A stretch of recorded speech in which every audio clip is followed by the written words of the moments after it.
More than 2,000 years ago, a small city began a journey. On the banks of the Tiber River, it would change the world forever. That city was Rome. What started as a tiny settlement would grow into one of the most powerful empires in human history.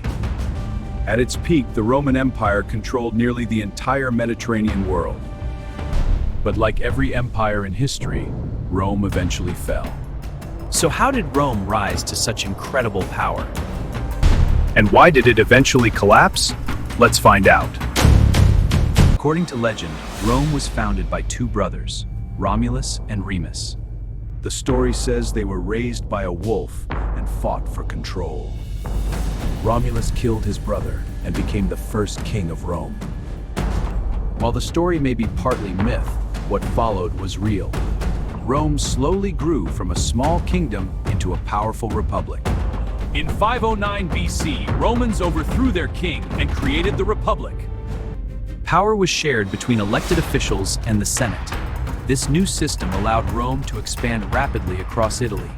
Roman soldiers were highly disciplined and their strategy was advanced. Step by step, Rome conquered neighboring territories.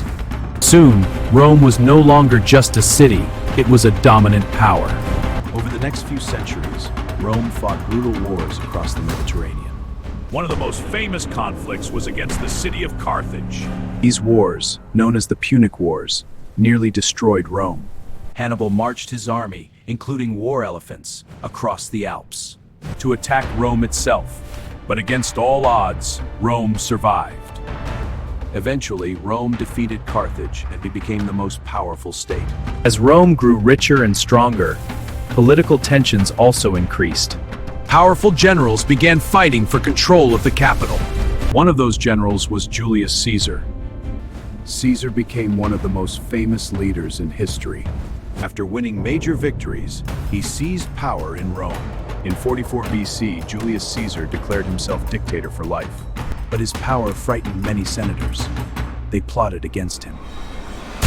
That same year, Caesar was assassinated inside the Senate. After Caesar's death, another powerful leader emerged. His adopted son Octavian defeated all his rivals. Octavian became the first Roman emperor, taking the title Augustus. Under Augustus, Rome entered a golden age, the Pax Romana. For nearly 200 years, the empire experienced incredible stability. Economic growth and incredible engineering achievements followed.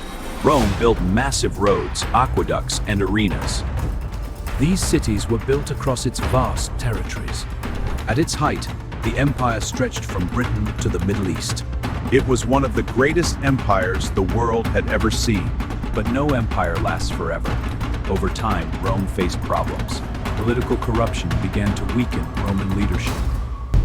Economic struggles hurt the empire's finances. Constant invasions put enormous pressure on Roman defenses. Germanic tribes from the north began attacking Roman territories.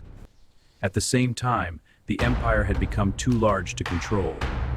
To manage the crisis, the empire was divided into two parts: the Western Roman Empire and the Eastern Roman Empire. The Western Roman Empire grew weaker and weaker. In the year 476 AD, a Germanic leader named Odoacer arrived.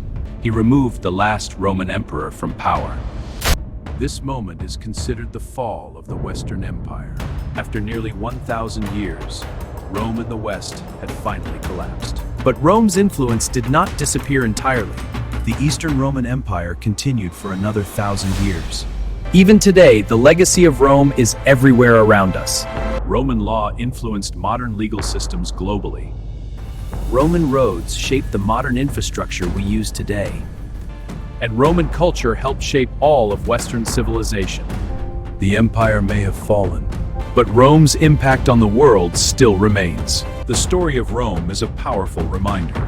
Even the greatest empires in history can rise, dominate the world, and eventually fall. Lessons of Rome still echo through global politics today. To understand Rome's rise, we must look at their military genius. The maniple system allowed them to adapt on any terrain. Unlike their enemies, Romans treated war as a professional science. Their engineers built bridges in days to cross unpassable rivers.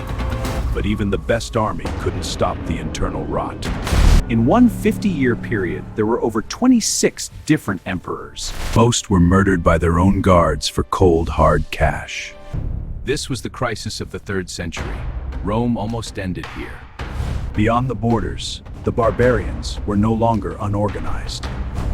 The Huns, led by Attila, pushed other tribes into Roman lands. Rome was forced to pay massive amounts of gold to buy peace. But gold only bought time. The end was inevitable. In 410 AD, the unthinkable happened. Rome itself was sacked. For 3 days, the Visigoths looted the Eternal City. The psychological blow was greater than the physical damage. The invincible Rome had been proven vulnerable. Historians still debate, did Rome fall or did it just change? Many see parallels between Rome's overextension and modern superpowers.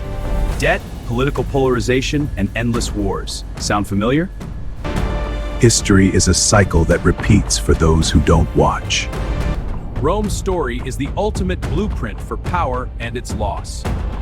From a small village to a global titan, and back to dust. Join us as we continue to decode the world's greatest wars. This is Empire at War. History is the ultimate battlefield.